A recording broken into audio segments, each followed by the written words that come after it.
Good evening, everybody. The time is 7:15 in the evening. Atin po ngayon tatalakayin ang angkan ni Seth. Ito ang sabi. Muling sinipingan ni Adan ang kanyang asawa at ito'y nanganak ng isa pang lalaki. Sinabi ng ina, binigyan ako ng Diyos ng kapalit ni Abel na pinatay ni Cain at ito'y tinawag niyang Seth. Si Seth ang ama ni Enos. Noon nagsimulang tumawag sa pangalan ni Yahweh ang mga tao sa kanilang pagsamba. Naman, ang lahi ni Adan. Ito ang kasaysayan ng lahi na mula kay Adan. Nang likhain ng Diyos ang tao, ginawa niya ito ayon sa kanyang larawan, o di ibig sabihin, yung tao kamuka ng Diyos. Ba?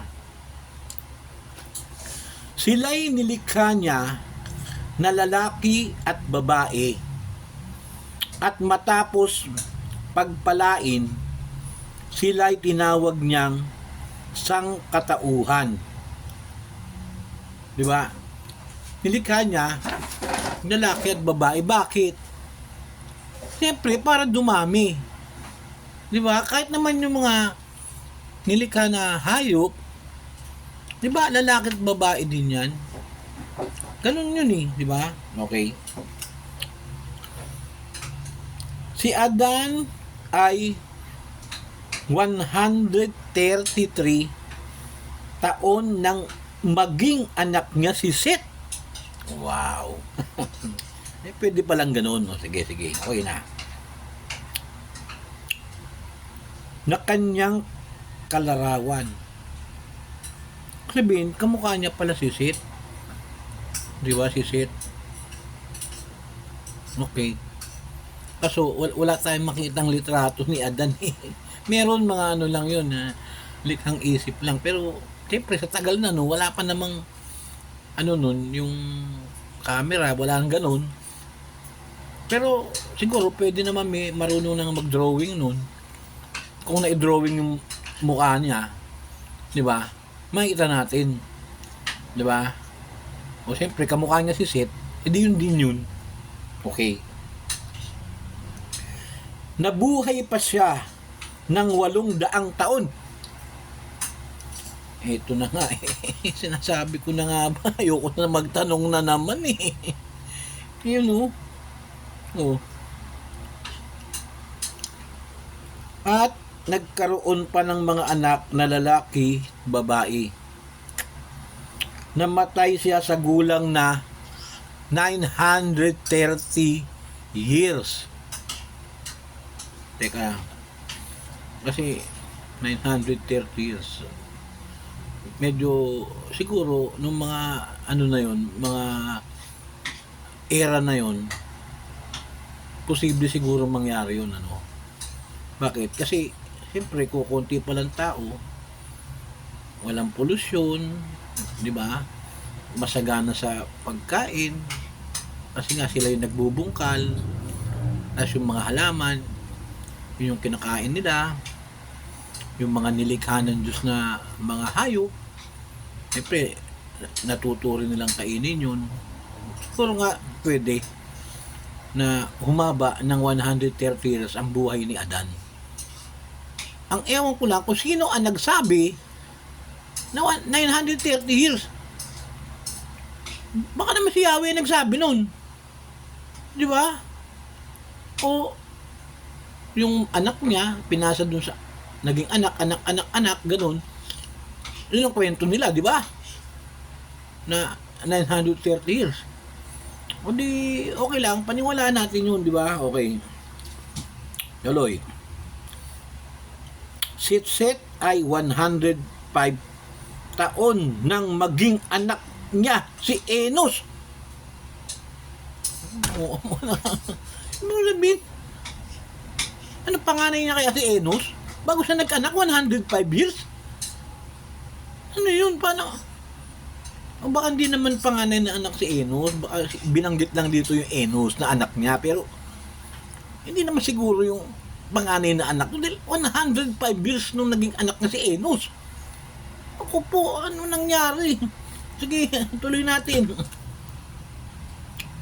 Nabuhay pa siya ng 807 taon at nagkaroon din ng iba pang mga anak. Ang haba talaga ng buhay nila nun. Grabe. Sana all, di ba? Tuloy. Namatay siya sa gulang na 905 years. Si Adan, 930. Tapos, si Seth, ano ba? 905. Yun, 905 years si Seth. Basta lamang si Adan. 930. Saka 905. Hindi parang 25 years yung lamang ni Adan. Okay? Tuloy.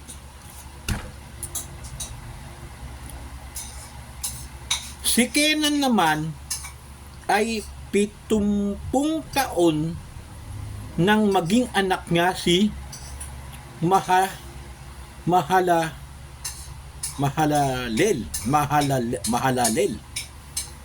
Oh, ito yung anak naman si Kenan. Kay Adan yun, malamang, di ba? Nabuhay pa si Kenan ng 840 years at nagkaroon din ng iba pang mga anak. Namatay siya sa gulang na 910 years.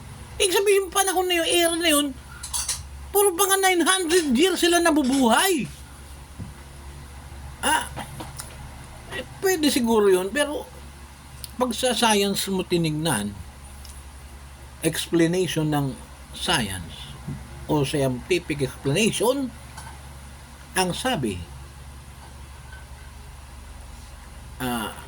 pwede umabot lang ang tao, ang maximum years niya is 150 years. Yung ngayon yun yung scientific explanation ngayon.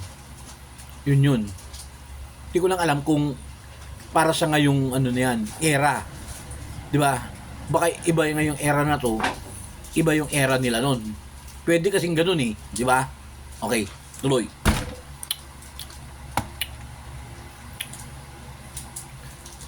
Anim na 45 taon si Mahalalel nang maging anak niya si Jared. Ayan na naman 65 taon, 65 years old nung naging anak niya si Jared. Pero hindi sinabi na si Jared ang panganay niya. Di ba? Maring meron. Marami na siya naging anak bago niya naging anak si Jared. Di ba? Sabihin, ang inaano lang dito, yung mga pangalan na may continuation sa storya hanggang panahon siguro ni Jesus Christ. Malamang ganun Tika, batayin natin ulit. Sige. Nabuhay pa si Mahalalel ng 830 taon at nagkaroon din ng iba pang mga anak. Namatay siya sa gulang na 895. Pababa yung buhay nila. Papansin ko di ba? Pero paunti-unti lang, di ba? Okay. Si Jared ay 162 nang maging anak niya si Enoch na naman. Meron na namang ibang Enoch. Di ba? Pero hindi naman sinabi kung si Enoch na anak ni Jared panganay. Walang ganon. Di ba? Love, love. Nabuhay pa si Jared ng 800 taon. Naman ang baby na yan. At nagkaroon din ng iba pang mga anak. Okay? Kuya Baba. Namatay siya sa gulang na Kuya Baba. 962 years. Uy, tumaas na naman. Pero ang ano nila, ang average age nun is 900 plus. Mga 920 years, mga ganun, no? 65 taon naman si Enoch nang maging anak niya si Matusalem. Tuwa naman siya. Yan ha, Smiling. 65 din nung nagkaanak siya kay anak ko si Matusalem. Pero hindi naman sinabi kung panganay si Matusalem. Ya. 300 taon pang nabuhay si Enoch na nakasama ang Diyos. May ano yun, nakasama niya ang Diyos. Isabihin, nagpapakita sa kanya ang Diyos. Di ba, ang Diyos espiritu yan eh. Hindi pa naman nagkakatawan tao ang Diyos nun, di ba? Sabihin, nagpapakita sa kanya ang Diyos. Pag nakasama niya, sabihin, nakakausap niya yun. Di ba? Maliwanag yun, di ba? Okay. Ano nangyari? At nagkaroon ng iba pang mga anak. Ayan. Umabot siya ng 635 taon. At sa buong panahong iyon Wala. ay namuhay siyang kasama ang Diyos. Ibig sabihin, kung si Enoch nakakasama niya ang Diyos, sinusubaybayan sila talaga magmula kay Adan. Diba? Kasama nila ang Diyos na nagpapakita sa kanila Love, love. na espiritu. Diba? Ay, naku. Hindi naman katawan tao. Kasi nagkatawan tao si Jesus Christ yun, di ba? O yung Diyos, espiritu yun, nagpapakita sa kanila. Sinamahan sila magmula kay Adan hanggang dito kay Enoch. Ito, tuloy. Pagkatapos, nawala siya sapagkat kinuha siya ng Diyos. Ano ibig sabihin ito, hindi siya namatay. Kinuha. Kasi yung iba, namatay, di ba? Si Enoch, Palingaling siya. kinuha ng Diyos. Tinitingnan mo Okay? po. Okay. Sino po tinitingnan na? Si Matusalem ay 187 taon nang maging anak niya si Lamech. Gano'n naman, tagal na bago nagkaanak. Hindi naman, pero hindi pa rin sinasabi kung panganay si Lamech. Okay. Nabuhay pa si Matusalem ng 782 years Seryoso, at nagkaroon din ng iba pang mga anak. dami na nakikita Namatay siya sa gulang na 969 years. Ganun pa rin na-average pa rin sa 900 plus Okay. At pag pa ikaw, bibilamdam ka. Ito kasing ina-analyze kasi natin, 'di ba? Kaya pinapaliwanag ko kung kung bakit, 'di ba? Pero hindi ko naman sinasabi na hindi totoo 'to, Hindi ganoon. Ngayon tuloy. Si Lamech naman ay 182 taon nang magkaroon ng anak. Sinabi niya, mula sa lupang ito na isinumpa ni Yahweh, ipinanganak ang lulunas sa lahat ng ating mga pagpapagal at paghihirap. Yun. Matatapos na rin daw yung pagpapagod nila, paghihirap nila sa lupa na yun. Kasi nga, di ba nagkasala nga si Adan, kasalanan ni Eva, di ba? Tapos, nalayas na sila. Magbubungkal sila ng kakainin nila, di ba? Ngayon, ito na. Kaya't Noe ang ipinangalan niya sa kanyang anak. Ayan na. Ay na si Noah, si Noe. Yan na. Siya daw ang magwawakas dun sa sumpa na parusa sa kasalanan ni Eva na tinukso si Adan. Ayun, nagpakahirap silang magbungkal ng kanilang kakainin. At ang magwawakas ay si Noah. Okay?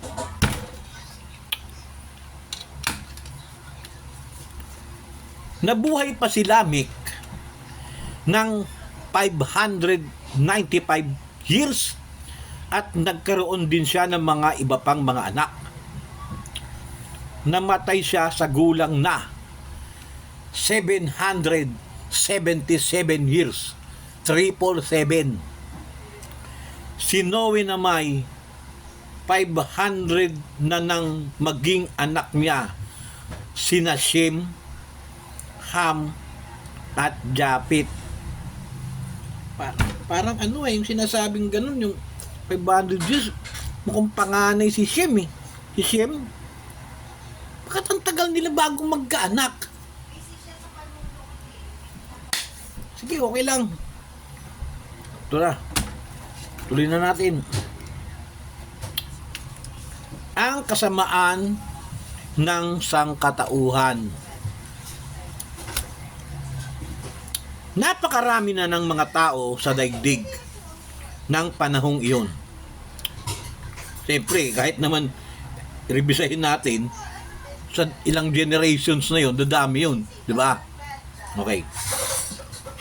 Nagkaroon sila ng mga anak na babae. Nang makita ng mga anak ng Diyos na ang mga babaeng anak ng tao ay magaganda. Magaganda. Ibig sabihin, lahi ni Eva maganda. Maganda pala si Eva talaga. Maganda. Okay. Ano yun? Ang mga ito'y pumili sa kanila ng kanya-kanyang asawa.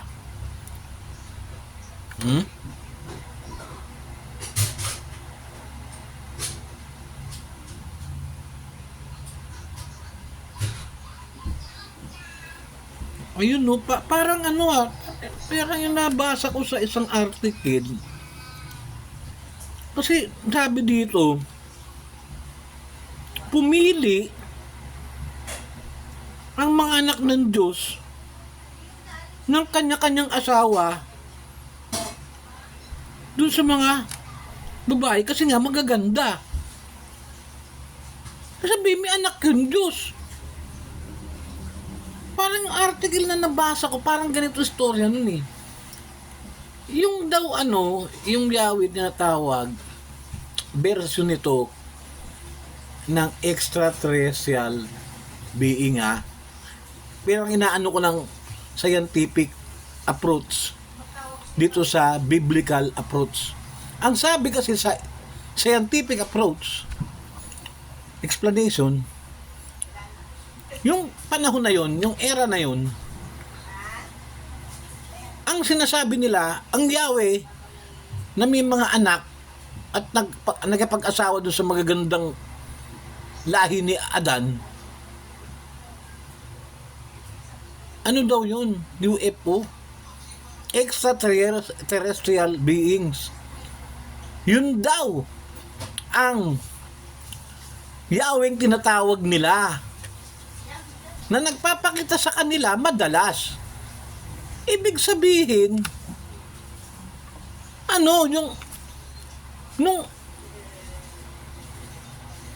yung istorya, totoo. Pero, yung Yahweh, yung Diyos, extraterrestrial being yun. Ganun naintindihan ko na. Tama nga yung nabasa ko na scientific article. Yun yung talagang ng mga scientists mga scholars na scientists. Yun yung approach nila dun na Yung tinatawag nila na Yahweh o Diyos, yun yung ano eh, napunta sa earth. Ang istorya pa nga nun, kaya yung mga UFO na yun, naglibot sa universe o sa solar system kasi nga, yung atang planeta nila, malapit ng, ano ba yun, yung malapit ng sumabog kasi yung sun nila dun, di ba, yung star nila ron, mag supernova, alam na nila yun, matatalino yun eh, alam na nila. Kaya ang ginawa nila, nag-ikot sa universe o sa galaxy at nakita nga ang Earth. Tapos nakita nila na habitable, pwede sila, doon sila nag-create ng kamukha nila. Yun nga yung si Eva at Adan. Pwedeng ganun. Di ba? Naintindihan nyo? Okay, sige, tuloy natin. Mukhang maganda talaga to. Maganda i-analyze eh. Okay.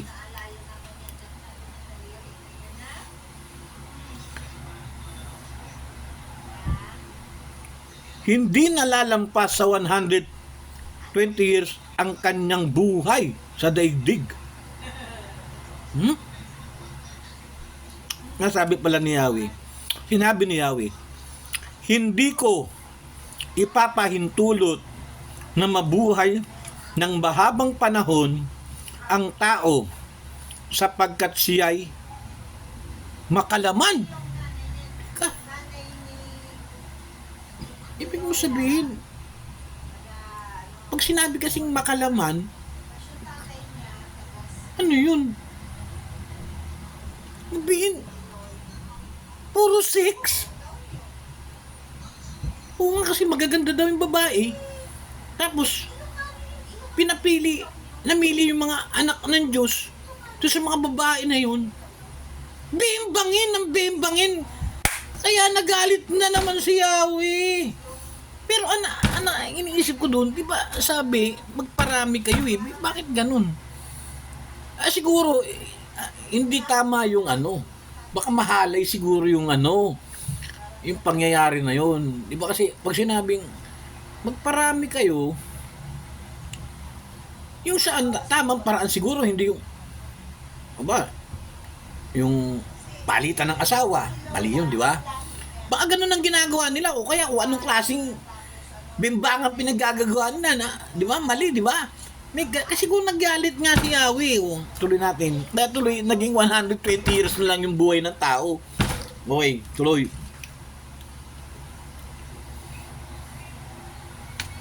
Sila ang naging bunga ng pakikipagtalik ng mga anak ng Diyos sa mga anak ng tao. Abi sa inyo eh, totoo to eh. May anak ang Diyos. Yung tinatawag nilang ang Diyos, mga extraterrestrial being yun. Tapos may mga anak siyempre yun. Tapos nilahian yung tao. Yun na, tama talaga yung nabasa ko na scientific scientific data na yun yung nabasa ko. Okay, tuloy.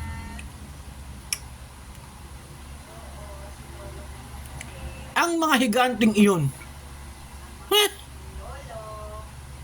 ang mga higanting iyon ay tinanghal ng mga dakilang bayani at tanyag na tao noong unang panahon.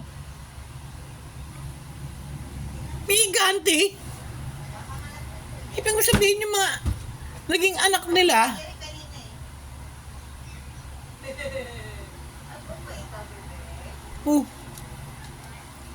yung mga naging anak o yung mga anak ng Diyos, pwede rin, higante, tas nilahian yung mga anak ng tao na babae magaganda.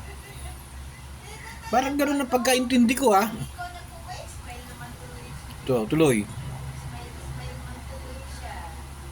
Mga higante ang tinanghal ng mga dakilang bayani at tanyag na tao noong unang panahon. Mga higante, isbin. Malalaking tao yun, ano? Higante, kaya pala yung istorya ng giant totoo. Pero anong height pag sinabi higante? 10 feet? Higante na ba yun? O 20 feet? Mga ganun. Di ba? Ano bang height ni Adan na iba? Wala naman sinabi. Meron mga litrato na likha ng tao, drawings. Kasing size lang naman ng ordinaryong tao.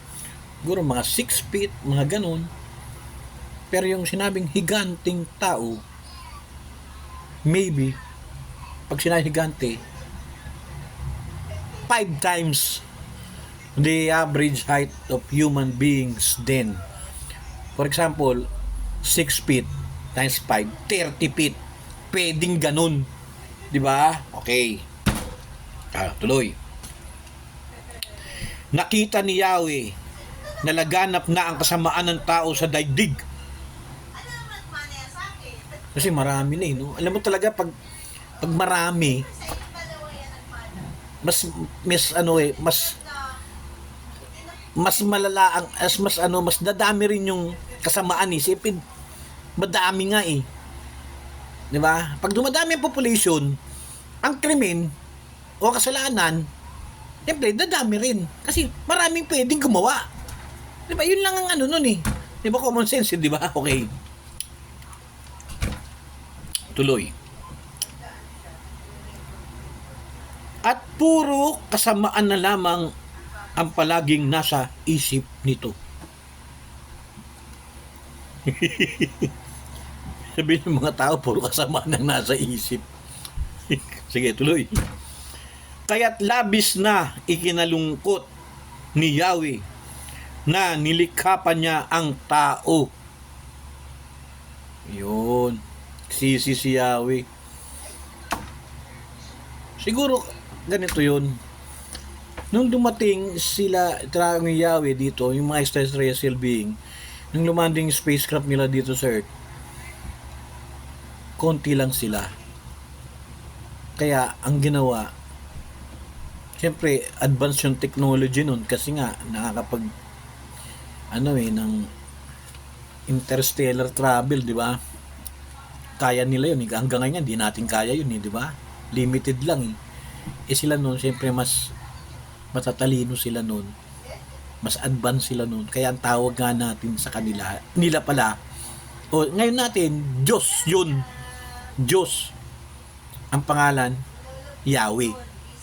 Kaya naintindihan nyo ha, pinaliwanag ko sa inyo, hinimay ko talaga kung paano ang explanation ha. Okay, tuloy. Ngunit si Noe ay naging kalugod-lugod kay Yahweh. Yan. Diyan mag-uumpisa. Diyan tayo magtatapos muna kay Noe. Tutuloy natin sa susunod na mga araw. Kasi medyo matagal na. Nasa 30 minutes na rin yung discussion ko, di ba? O sige, hanggang sa muli! Good night! The time is 7:45. Okay? Bye-bye!